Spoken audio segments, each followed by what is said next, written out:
স্ত্রী বলেন, আর বলবেন না, নাক ডাকার জন্য আমি রাত্রে ঘুমোতে পারছি না। সোজা হয়ে শুলে যা নাক ডাকছে, আমার মনে হচ্ছে আমি ঘর থেকে অন্য ঘরে গিয়ে শুয়ে পড়ি। ইয়ার প্লাগ, কানে তুলো, সবকিছু চেষ্টা করেছি, তাও কিছুতেই আমি ঘুমোতে পারছি না। কি করা যায় বলুন তো? এই গত পরশুদিন আমার পাড়ার দাসবাবু এবং তার স্ত্রী আমার কাছে এসেছিলেন। বলতে পারেন দাসবাবুর স্ত্রী দাসবাবুকে ধরে নিয়ে এসছেন। দাসবাবু আমাদের পাড়ার খুব জনপ্রিয় মানুষ, খেতে পড়তে খুব ভালোবাসেন, একটু হৃষ্টপুষ্ট চেহারা বললে খুব কমই বলা হয়। দাসবাবুর স্ত্রী এসেই দুম করে আমার পাশের চেয়ারে বসে বললেন, ডাক্তারবাবু কিছু একটা করুন। কি হলো আপনার, হঠাৎ করে কি হয়েছে? বলে, আর বলবেন না মশাই, এই ভদ্রলোকটিকে নিয়ে আমি আর ঘর করতে পারছি না। কি হলো, হঠাৎ আপনাদের মধ্যে কিছু কলহ হলো? না না, কলহ হবে কেন? ইনি বাড়িতে দুপুরবেলা রোববার দিন নিউজ পেপার পড়তে পড়তে ঘুমিয়ে পড়ছেন। কয়েকদিন আগে গাড়ি চালাতে চালাতে আমি দেখলাম হঠাৎ করে চোখটা বন্ধ হয়ে যাচ্ছে। পাশে ধাক্কা দিয়ে বললাম, এক্ষুনি দাঁড়াও, একটু গাড়িটা থামিয়ে দাঁড়াও, মুখে চোখে জল দাও, তারপর চালাবে। কি করা যায় বলুন তো? এরকম হঠাৎ হঠাৎ দিনের বেলা ঘুমিয়ে পড়ছেন, ব্যাপারটা তো বুঝতে একটু অসুবিধা হচ্ছে।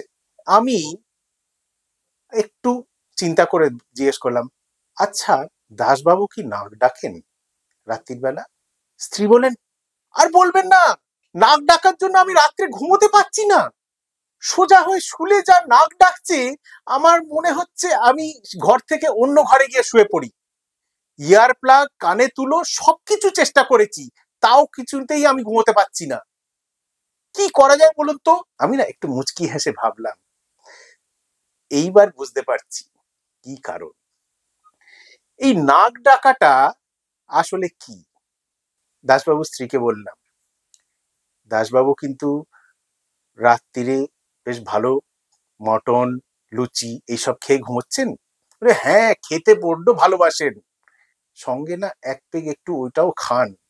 এই খাওয়া দাওয়ার পর যখন ঘুমোতে যাচ্ছেন, তখন কিন্তু ওনার যে এই যে গলাটা ভারী, গলাটা বেশ মোটা, চেহারাটা বেশ হৃষ্টপুষ্ট, এর কারণে ওনার কিন্তু এই যে আমাদের আপার এয়ারওয়ে থাকে, মানে যেখান দিয়ে আমরা শ্বাস নিচ্ছি এবং শ্বাসনালীর মধ্যে যাচ্ছে যে হাওয়া, তার চারপাশের মাসেলস গুলো কিন্তু আমরা ঘুমিয়ে পড়লে শিথিল হয়ে যায়, এবং এই শিথিল হয়ে যাওয়ার জন্য এই আমাদের শ্বাসনালীটা আস্তে আস্তে বন্ধ হয়ে যায়।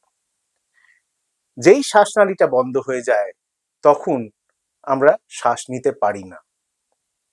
শ্বাসনালীটা যখন বন্ধ হয়ে যাচ্ছে, যাবো যাবো করছে, তখন এই যে হাওয়াটা ভেতরে যাচ্ছে আর বেরোচ্ছে, তার জন্য আমরা এই নাক ডাকার আওয়াজটা আপনি শুনতে পাচ্ছেন। এবং যখন আমাদের শ্বাসটা একদম বন্ধ হয়ে যাচ্ছে, তখন আমাদের শরীরে অক্সিজেনের মাত্রা কমছে, কার্বন ডাইঅক্সাইডের মাত্রা বাড়ছে, এবং তার জন্য আমাদের ব্রেনের মধ্যে রেসপিরেটরি সেন্টারটা স্টিমুলেটেড হচ্ছে, আমার ঘুমটা পাতলা হচ্ছে, এবং আমার এই জেগে ওঠার জন্য আবার মাসেলস গুলো আবার একে অপরের থেকে সরে যাচ্ছে, এই টিস্যুগুলো খুলে যাচ্ছে, যেখান থেকে আমার হাওয়াটা পাস করতে পারছে, যেটাকে আমরা সহজ ভাষায় স্লিপ অ্যাপনিয়া বলে থাকি। এটা একরকম আমাদের শ্বাসের লুকোচুরি খেলা আমাদের ঘুমের মধ্যে। এই শ্বাস নেয়ার যে অসুবিধে, এই অক্সিজেনের কমে যাওয়া, বারবার কার্বন ডাইঅক্সাইড বেড়ে যাওয়া, এটার জন্য কিন্তু আমাদের হার্টের উপরে বিশেষ অসুবিধে হয়। হার্ট এবং লাংস, যেখানে যে হার্টের ডান দিকের পোর্শন, রাইট হার্ট, সেটার প্রেশার বেড়ে যায়, এবং লাংসের মধ্যে যে ব্লাড প্রেশার, সেটাও বেড়ে যায়। এই স্লিপ অ্যাপনিয়া হচ্ছে, আপনি কি করে বুঝবেন? প্রথমত, যেরকম দাসবাবুর সিমটম, দিনের বেলা হঠাৎ হঠাৎ ঘুমিয়ে পড়ছেন, যে কোনো সময় ঘুম পেয়ে যাচ্ছে, রাত্রে সারা রাত্রির ঘুমের পরেও যখন উঠছেন সকালবেলা কিন্তু সেরকম ফ্রেশ লাগছে না, মাঝে মাঝেই সকালবেলা উঠার পরেও একটা হেডেক থাকছে, এই সিমটমগুলো যদি থাকে তাহলে কিন্তু আপনাকে সতর্ক হতে হবে। কিভাবে কি করতে হবে? আপনার ওজন যদি একটু বেশি হয় তাহলে সেইটা কমানোর জন্য যা যা ব্যবস্থা করা, খাওয়া দাওয়া কাটেল করা, এক্সারসাইজ করা, এইগুলো অত্যন্ত প্রয়োজনীয় ফার্স্ট অ্যান্ড ফরমোস্ট। দ্বিতীয় বিষয় হচ্ছে আপনি রাত্রে শোয়ার আগে যেন কোনো ড্রিঙ্কস এমন কিছু নেবেন না যেটাতে আপনার নেশা বা কিছু থাকবে, সেটাতে আমাদের স্লিপ অ্যাপনিয়া হওয়ার চান্স আরো অনেক বেড়ে যায়।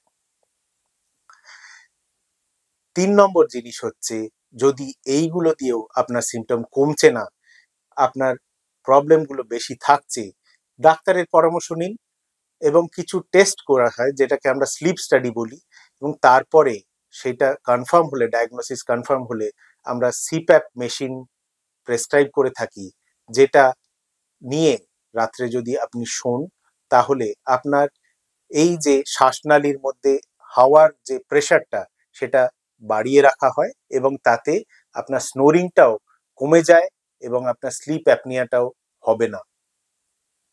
স্লিপ অ্যাপনিয়া কিন্তু একটা সাইলেন্ট কিলার, তাই নাসিকা গর্জন আমাদের হ্যাবিট হতে পারে, কিন্তু সেটাকে যেন প্রশ্রয় না দিই।